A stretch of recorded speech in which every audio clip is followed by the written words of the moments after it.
Episode 3। प्यारे बच्चों, पत्थर की राजकुमारी कहानी के पिछले एपिसोड में चारों दोस्तों मानव, राहुल, वरुण और कबीर ने पहली मदद करके पहला जादुई रास्ता पार कर लिया था।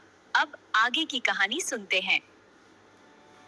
एक मदद करते ही राजकुमारी वर्षा का चेहरा इंसानों वाला हो गया। राजकुमारी वर्षा बहुत खुश थी। वो खुशी से मुस्कुराने लगी और बोली, मुझे पता है पिताजी ने मेरी मदद के लिए जरूर किसी को यहाँ भेजा है। देखो जादूगरनी माया, मेरा चेहरा इंसानों वाला हो गया है। एक मदद हो चुकी है, 2 मदद बाकी है। उसके बाद मैं फिर पहले जैसी हो जाऊंगी। जादूगरनी माया सोचने लगी, जरूर ये बहुत बहादुर, बुद्धिमान और दयालु बच्चे हैं जो राजकुमारी के मदद के लिए यहाँ आ रहे हैं। इनसे मिलना होगा।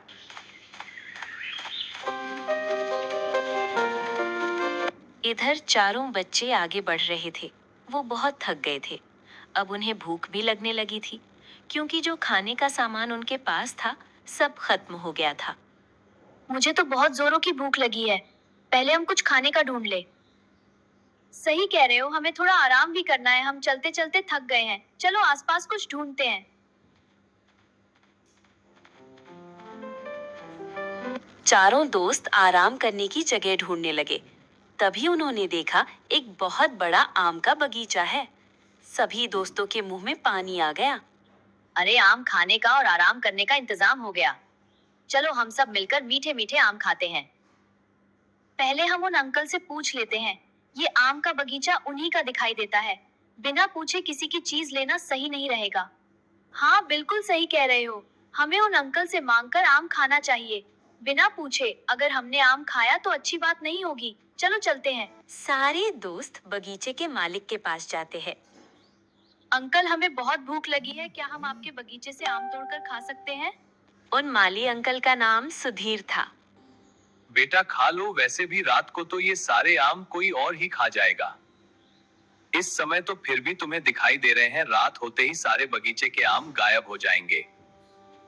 सुधीर अंकल की बात सुनकर सब बच्चे हैरान रह गए। गायब हो जाएंगे? हम कुछ समझे नहीं अंकल।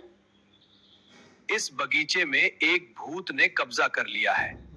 वो कहता है जब तक मैं उसकी 5 पहेलियों जवाब नहीं दूंगा, तब तक वो मेरे बगीचे के सारे आम खा जाया करेगा, एक भी आम नहीं छोड़ेगा। इतने समय से बार बार मैं आम की फसल उगाता हूँ, पर वो भूत सारे आम खा जाता है।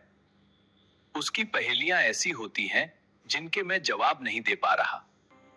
आज रात को भी वो भूत आएगा और सारे आम खा जाएगा। पता नहीं अब मेरी मदद कौन करेगा।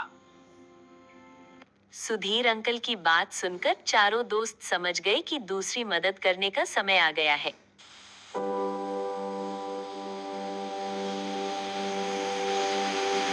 उसके बाद सब दोस्त सुधीर अंकल की मदद करने के लिए वहीं रुक गए। सुधीर अंकल और आंटी ने बच्चों को खाना खिलाया। कुछ देर बच्चों ने आराम किया और रात होने का इंतजार करने लगे। सुधीर अंकल और आंटी वहीं बच्चों के पास बैठे रहे। रात हुई तो तेज आंधी चलने लगी। अचानक उनके सामने वही भूत आ गया। आज तो मैंगो पार्टी होगी, मैं सारे आम खा जाऊंगा। रुको! भूत अंकल, आप ये आम नहीं खा सकते। मैं ये आम जरूर खाऊंगा, क्योंकि मेरे पूछी गई 5 पहेलियों का उत्तर यहाँ पर कोई नहीं दे पाया। इसलिए अब इस बगीचे के सारे आम मेरे हैं। हम आपके सारे सवालों के जवाब देंगे। पूछो, क्या पूछना है? मैं तुमसे 5 पहेलियां पूछूंगा। अगर तुमने पांचों पहेलियों के उत्तर सही दिए तो मैं सुधीर को कभी तंग नहीं करूंगा और यहाँ से चला जाऊंगा। हाँ हाँ, पूछो, हम जवाब देने को तैयार हैं। सुधीर अंकल, आप टेंशन मत लो। हम भूत अंकल की सारी पहेलियों का उत्तर देकर रहेंगे। लगता है तुम चारों की पक्की दोस्ती है, पर तुम चारों मेरी पहेलियों का उत्तर देने में फेल हो जाओगे, इतना मुझे पता है। चलो मेरी पहली पहेली का उत्तर दो। सुबह आता, शाम को जाता, अंधेरा भगाकर उजाला लाता।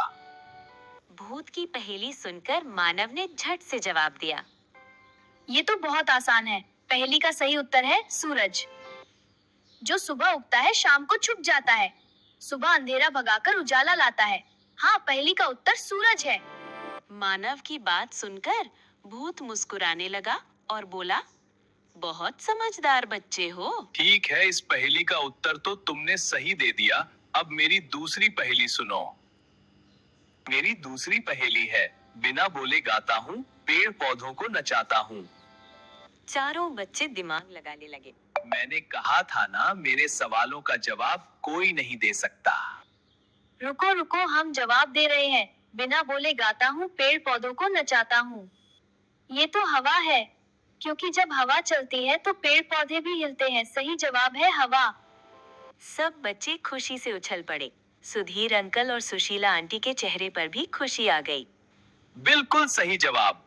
ठीक है, अभी 3 पहेलियां और बची हैं। मेरी तीसरी पहेली है, गोल सी रोटी आसमान में होती। भूत की ये वाली पहेली सुनकर राहुल जोर से चिल्लाया। अरे इसका उत्तर मैं दूंगा। ये तो मम्मी की रोटी जैसे गोल गोल हमारे चंदा मामा है। देखो भूत, इस पहेली का सही जवाब है चंदा मामा, क्योंकि वो गोल गोल रोटी की तरह आसमान में चमकते हैं। तुमने सही पहचाना, चांद ही इस पहेली का सही उत्तर है। ठीक है, अब मैं चौथी पहेली पूछता हूँ। मेरी चौथी पहेली है, नदी झील समुद्र में रहता, सबकी प्यास बुझाता। बताओ मैं हूँ कौन? पानी, जो हम सबकी प्यास बुझाता है, जो हमें जीवन देता है। हाँ, सही उत्तर है पानी। अब भूत समझ गया था कि सब बच्चे बहुत होशियार हैं। ठीक है, मेरी एक पहेली अभी बाकी है। बताओ मेरी पांचवी पहेली। गर्मी आते ही आता हूँ, मीठा मीठा सबको भाता हूँ, फलों का राजा कहलाता हूँ। बताओ मैं कौन हूँ? पांचवी पहेली सुनते ही चारों दोस्त जोर से हंसे। अरे भूत अंकल, लगता है आपको सुधीर अंकल के बगीचे के आम इतने पसंद आए कि आपने उसी की पहेली पूछ ली। आपकी इस पहेली का उत्तर है आम। गर्मी में आता है, मीठा मीठा सबको भाता है, और फलों का राजा भी कहा जाता है। पर आपको आम नहीं मिलेंगे, क्योंकि हमने पांचों पहेलियों का उत्तर सही दे दिया। अब आपको यहाँ से जाना होगा। तुम पांचों बच्चों की दोस्ती में बहुत ताकत है, और तुम सब बहुत दिमाग वाले हो, साथ में बहादुर भी हो। यह सब जादूगरनी माया का जादू था। वो तुम्हारे रास्ते में रुकावट लाना चाहती थी, इसीलिए उसने मुझे यहाँ भेजा था। तुम चारों बच्चों ने मेरा दिल जीत लिया। मैं जा रहा हूँ, पर जाते जाते मैं एक अच्छा काम करना चाहता हूँ। मैं तुम्हें एक जादुई कारपेट दे रहा हूँ। तुम इसके ऊपर बैठ जाओ, ये हवा में उड़ने लगेगा और तुम्हें तीसरे और आखिरी जादुई रास्ते पर ले जाएगा, जहाँ पर तुम्हें तीसरी मदद करनी है। सब बच्चों ने भूत अंकल को थैंक यू बोला। उसके बाद भूत अंकल चले गए। सुधीर अंकल और सुशीला आंटी ने बच्चों को आशीर्वाद दिया और रास्ते के लिए ढेर सारे आम दिए। बच्चे भूत अंकल के दिए हुए जादुई कारपेट पर बैठ गए। कारपेट उड़ने लगा। बच्चे बहुत खुश थे, क्योंकि वो अपनी मंजिल पर पहुंचने वाले थे। कारपेट ने बच्चों को जादुई तीसरे रास्ते पर ले जाकर छोड़ दिया और गायब हो गया। अब चारों दोस्तों को तीसरा जादुई रास्ता पार करना है। कहानी के आखिरी एपिसोड में अब बच्चे कौन सी मुश्किल को पार करेंगे और कौन सी आखिरी मदद करेंगे? क्या राजकुमारी वर्षा फिर से अपनी असली रूप में आ पाएगी? ये तो कहानी के आखिरी भाग को सुनने के बाद ही पता चलेगा। तो आप सब तैयार हो जाओ बच्चों, इस कहानी का लास्ट एपिसोड सुनने के लिए।